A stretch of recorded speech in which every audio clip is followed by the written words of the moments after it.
I want to paint you guys a picture. It's January the 24th, 1986, and 11 plucky American amateur boxers have crossed the Iron Curtain into the belly of the Soviet Union, entirely unaware of the inescapable ambush awaiting them. Maybe they thought their opponent would be the fantasy man built by computers, the bad guy they saw in the movies. In their mind, what lay ahead was a tremendous personal test. Years prior, in 1979, the US team had registered a 5-4 win over the Soviets in Nevada, breeding a degree of optimism amongst America's fighters. But boy, were they in for the rudest of awakenings. And this has been the scene that has carried through the day. The Soviet boxer's hand being raised. 7 bouts, 7 Soviet wins. I'll show you the one punch from Akulov that ended it all. That right set it up, and Littles went down. Referee. Oh, that one stunned him. Darren Allen took a hard shot to the head. It's real, very, very strong. The Soviet fighters, their style is a little bit different because they paw with the left jab, and we're not used to that inside our country. And that awkward style of Shanabazov comes right back at him. Bowser just trying to cover up, and now goes down at the bell. But it was the defense of Yegorkin that saved the cut. Alexander Yegorkin, Soviet Union. It is an incredible, humiliating 11-0 count for the Soviet boxers. But how did this happen? In my opinion, an 11-0 isn't just a bad day at the office or some fluke. The USSR had simply assembled a watertight amateur boxing program over the years, yielding substantial success throughout Olympic history. Let's delve deep into the Soviet Olympic boxing circuit to truly examine the style, culture and science which consistently engineered ready-made Ivan Dragos. Привет, товарищи! Hello comrades! I've always been both fascinated and slightly terrified by the Soviet Union. I knew it was a sporting powerhouse, but never truly understood how they achieved this. But after trawling through hours of Soviet Olympic boxing footage, God, I have far too much time on my hands, and reading The Big Red Machine by Yuri Brokhin, I managed to piece the puzzle together. Brokhin was actually an accomplished Soviet screenwriter who filmed much of the Olympic training, so he's fairly familiar with how the system works. And will the real Yuri Brokhin please stand up?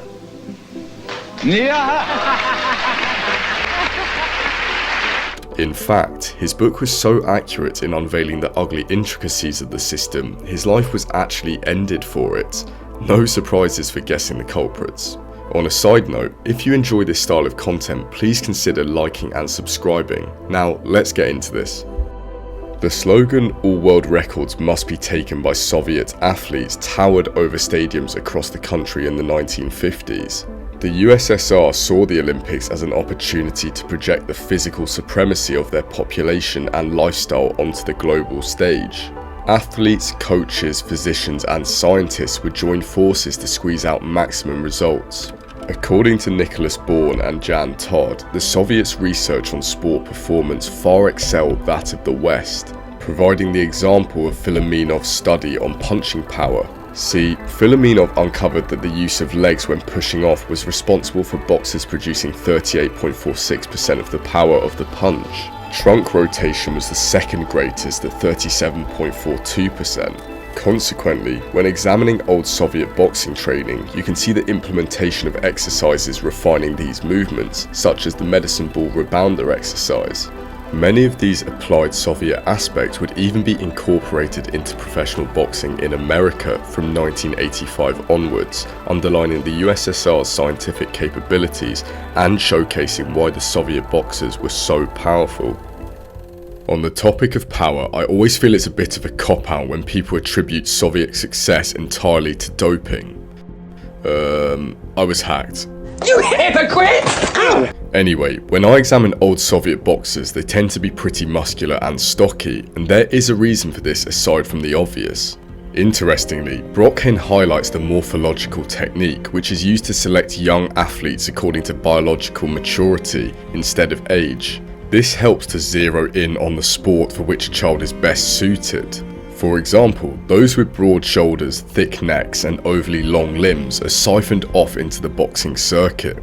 And the USSR's top fighters like Alexander Yagubkin, Alexander Lebziak and Valery Popenchenko also exhibited these traits.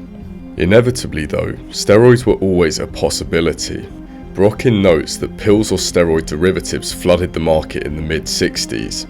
He highlights the lack of drug control at Soviet athletic meets, and after a conversation with former Soviet rowing coach Arvid Isserlis, strongly postulated that Vasily Alexeyev, the weightlifter, was an obvious heavy user.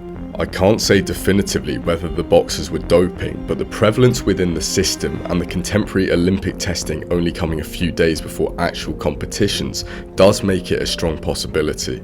Moreover, the general consensus is that the Soviet boxing style, with the pendulum step and fluid punching, does require a serious engine. So that is another potential indication when seeing boxers maintain their style in the later rounds. Now, I know a number of you will be quick to point out that countries in the West such as the USA, Britain and Mexico greatly prioritise professional boxing, often deeming the amateur setup and the Olympics as a stopgap before a greater payday. In the Soviet system, however, one could never be this complacent. Of course, the USSR was at an advantage as they didn't have a professional boxing circuit, instead pouring all resources into their Olympians. But through examining the motivation for Soviet boxers to achieve success, we can see why they were so focused upon glory. As Brokin states, athletes excelling at junior and senior levels were treated to luxurious restaurants, provided with Tokyo-made training suits, and were bestowed with the Master of Sport. This award fast-tracked them to universities of their choice, entitled them to monthly financial payments from the government, and enabled them to avoid the army draft, where they had to perform exercises and sit exams. The athletes were treated like gods by Soviet society, whereas over in the West, amateur boxers were hardly known and struggled to make ends meet. Yet all Russians were painfully aware that, if their success were to waver, their rewards would be stripped instantaneously. With the end goal being to secure a gold medal, it's unsurprising that the Soviet boxing style was predicated largely upon the Olympic point-scoring system. The USSR's coaches saw boxing as more than just a physical battle. To them, it was a mental chess match. Strategic thinking and precise execution were paramount for silverware to be secured. Да, действительно, большинство советских боксеров пока уступают в искусстве ведения ближнего боя кубинским, корейским и американским спортсменам. To this day, the style is centered around maintaining distance, creating a safe zone while staying on the move and unleashing jabs with an unconventional left hook, often over the guard. To throw off opponents, attacks would be launched while moving in reverse or sideways, pendulum stepping with precise timing. Атакуемый боксер, находящийся в углу или у канатов ринга, должен уметь выходить после совершенствования приемов на лапах. Although stamina intensive, this style was lethal in a point-scoring system. Behind every good boxer is an astute coach, and the country had an abundance of them. See, the Physical Culture and Sports Committee of the USSR was preoccupied with the selection, training and long-range development of Olympic teams, funneling over $35 million into the system annually. This sum was a massive figure in the 60s, 70s and 80s, much of which ensured the coaches were highly trained and specialized. I am Michael Kozlovsky, the president of Boxing and Tennis Kolomna. If you have a wish now to come to our beautiful and old town, to have training together and to compete together in boxing, please, you are welcome. Артем Александрович Лавров. Сейчас он главный наставник сборной. Может быть, новый тренер подготовил и новую команду. Now compare this to Western amateur coaches who often coached as a side hobby or for very little sums. The best ones would inevitably opt for the professional route. Всего 4 года. Не так уж и мало, если рассчитывать на их поколение. Есть силы, есть опыт и уже немалый. With such specialised coaches guiding and teaching young boxers over the long term, the two individuals often formed a notable bond. Importantly, the cultivation of trust led the boxers to willingly undertake onerous training exercises and restricted dietary plans. Brokin notes the example of Soviet runner Vladimir Kutz, who described his coach Nikiforov as like an executioner, determined to break me down, body and soul. What he was actually doing was solidly programmed to make a warrior of me, capable of enduring any stresses of sports combat. Настоящий тренер тот, кто умеет готовить к борьбе прежде всего характер. К стойкости прибавить стойкость, к смелости смелость.